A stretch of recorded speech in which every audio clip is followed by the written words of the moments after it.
I want to describe someone to you, and I want you to tell me if you recognize them. This is a person who, when they get sick, apologizes for it, who books the smallest room, orders the cheapest thing, takes the seat no one else wanted, who can walk into any room and, within about 10 seconds, know exactly how much space they're allowed to take, and then take a little less than that just to be safe. This is a person who asks for help maybe twice a year and then lies awake afterward, replaying it, wondering if they were too much. Who has a quiet calculation running at all times? How much am I costing this person right now? And adjusts themselves downward to match. Who says I'm fine so often, so automatically that they've honestly lost track of whether it's true? Pause. If any of that landed, I want to say something to you clearly, right at the start, before we go anywhere else. The feeling you carry that you're somehow too much, that your needs are a weight other people have to brace against, that the kindest thing you can do is want as little as possible. That feeling is not the truth about you. It's a conclusion. You reached it a long time ago for very good reasons, and you've been living inside it ever since. And here's the part I think matters most. You didn't decide this. Nobody sits a child down and says, your needs are a burden. It's quieter than that. It gets into you sideways through 1,000 small moments until it stops feeling like a belief at all and just starts feeling like a fact about the world, like gravity, like weather. So that's what I want to do today. I want to take this thing you've always treated as a personal flaw, this sense that you're a lot to handle, that you should keep yourself small and easy and low maintenance. And I want to show you where it actually came from. Because once you see how it was built, something becomes possible that wasn't possible before. You can start to take it apart. Pause. Stay with me. This one goes somewhere. Let's go back to where this starts. Because it's gentler and sadder than most people expect. You were born needing things. That isn't a defect. That's the whole design. A small child is supposed to need, constantly, to be fed, held, soothed, noticed, helped. And a child has only one way to get any of that met. They reach out. They cry, they call, they tug a sleeve, they say, look at me. Now picture that reaching out, again and again, towards someone who couldn't quite meet it. Maybe a parent who is exhausted, stretched thin, working 2 jobs, running on empty. Maybe someone depressed or grieving or drinking or just quietly drowning in their own life. Maybe someone who loved you and simply had nothing left over. It doesn't take cruelty. Ordinary unavailability is enough. So the child reaches out and meets a sigh, a stiffening, a not now, a look that says, please, not one more thing. And here is the part everything turns on. A young child cannot think, my parent is struggling, and this isn't about me. That's an adult thought. It takes a kind of perspective a small child simply does not have yet. What a child can do is much simpler and much more damaging. The child feels the sigh, feels the pullback, and concludes, it's me. My needing is what caused that. If I need less, things go better. If I want nothing, no one pulls away. And so, without ever choosing it, the child begins doing the most heartbreaking thing a small person can do.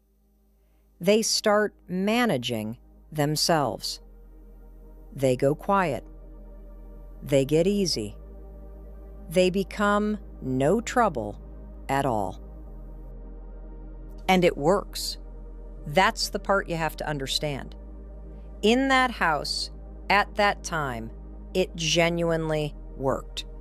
Being low maintenance bought you a kind of safety. Wanting nothing kept the peace. So the strategy got reinforced day after day, year after year, until it stopped being a strategy at all. It was just who you were, the good one, the easy one, the one who never needed much. You didn't come to believe you were a burden because it was true. You came to believe it because it was useful, because it kept you safe with the people you couldn't afford to lose. That isn't weakness. That's a child being quietly brilliant under impossible conditions. But that child grew up, and the strategy came with you. So let's talk about what that looks like now in a grown adult life, because you may not even recognize it as the same thing. It shows up the moment you need help. Someone offers, and your whole system says, no, I've got it. Don't worry about me. Not because you don't need the help, because needing it and letting them see you need it feels genuinely dangerous. So you carry it alone, and you call that being independent. It isn't independence. It's a child still trying not to be a bother. It shows up in the apology. You say sorry constantly. Sorry for asking. Sorry for taking a minute. Sorry for existing slightly too loudly in a shared space. You apologize for things that need no apology, because somewhere in you, taking up any room at all still feels like an imposition you have to make up for in advance. It shows up the moment you finally do bring someone a real need. You've worked up to it for days, and the whole time you're talking, you're not really listening to yourself. You're watching their face, scanning it, hunting for the first micro flicker of, this is a lot, of, here we go again. And the second you think you catch it, you pull the whole thing back. Oh, it's not a big deal. Forget I said anything. I'm fine. It shows up in how you love people.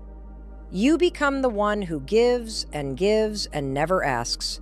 The reliable one, the strong one, the one everyone leans on and no one worries about. And it looks generous. It even feels generous. But underneath it runs a quiet, grinding loneliness. Because being the one who never needs anything means never quite being held yourself. And it shows up in the smallest things. A friend takes a day to answer a text, and instead of, they're probably busy, something older and faster says, see, you were too much. You asked for too much. That reaction isn't reasonable, and some part of you knows it isn't. But it isn't coming from the present. It's an old alarm installed when you were very small, still firing, still doing the exact job it was built to do. Keep you from ever again being the one who needs and gets left. None of this is a character flaw. Every piece of it made sense once. It's just still running, long after the danger it was built for is gone. So here is the reframe.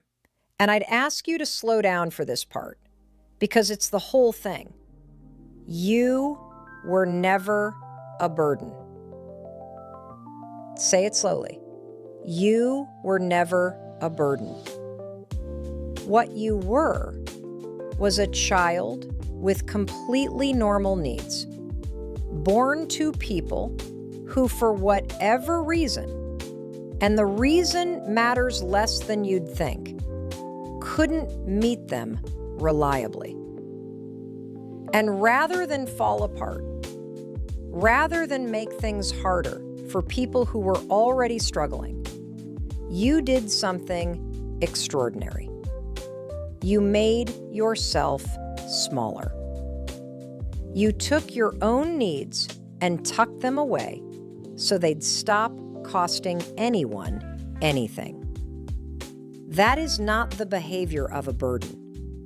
That is the behavior of the least burdensome person in the room.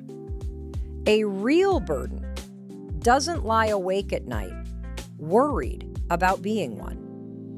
The very fact that this fear has followed you your whole life is proof, hard proof, that you were never the thing you were so afraid you were. And I need you to hear the distinction underneath all of this, because your whole belief rests on collapsing two things that were never the same. A need is not a cost. You have spent your life treating them as identical. To need is to take, to want is to drain.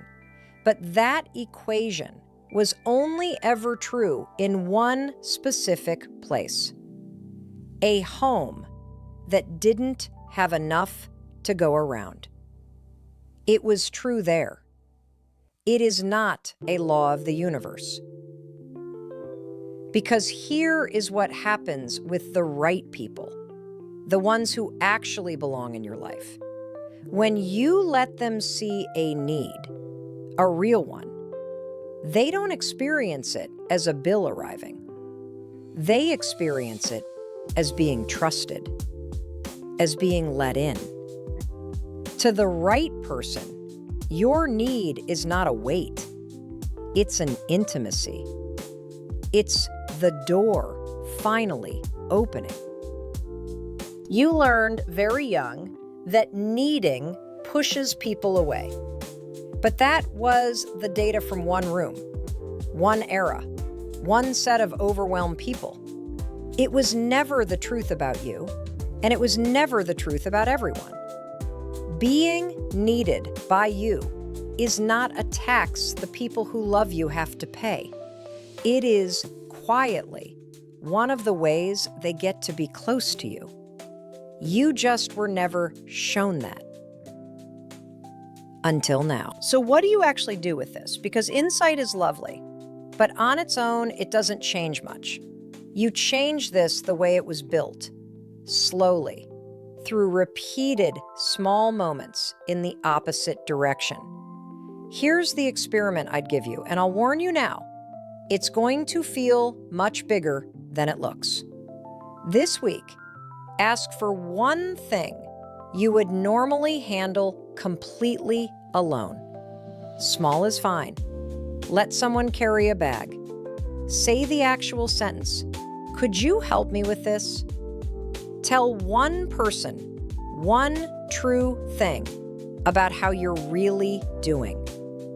And then, this is the hard part, don't immediately take it back.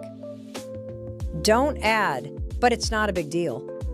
Just let the need sit there in the room, unretracted, and let someone meet it. And when you do, brace for the discomfort because it is coming. Your system is going to flood with the old signal. This is too much. They're going to pull away. Take it back. Take it back. That feeling is not a warning. Let me say that again. That feeling is not information about the present. It's a memory. It's the old alarm doing its old job. You are allowed to feel it completely and not obey it. You can let it wash all the way through you and still leave the need on the table. Because every single time you do that, every time you ask and stay and let yourself be helped and nobody leaves, you hand that frightened child a piece of new evidence. Evidence they never got the first time. Evidence that says, it's safe now. You can be a whole person here. You don't have to earn your place by wanting nothing. You are not born believing you were too much. That belief was handed to you very early by people who couldn't hold what you needed, and you have spent a lifetime carrying it as if it were yours. It was never yours, and you are allowed, starting now, to hand it back. You are not a burden. You never were. You were just someone who learned far too young to apologize for being human. If this reached something in you, don't go just yet. Stay a while. There's more here for you.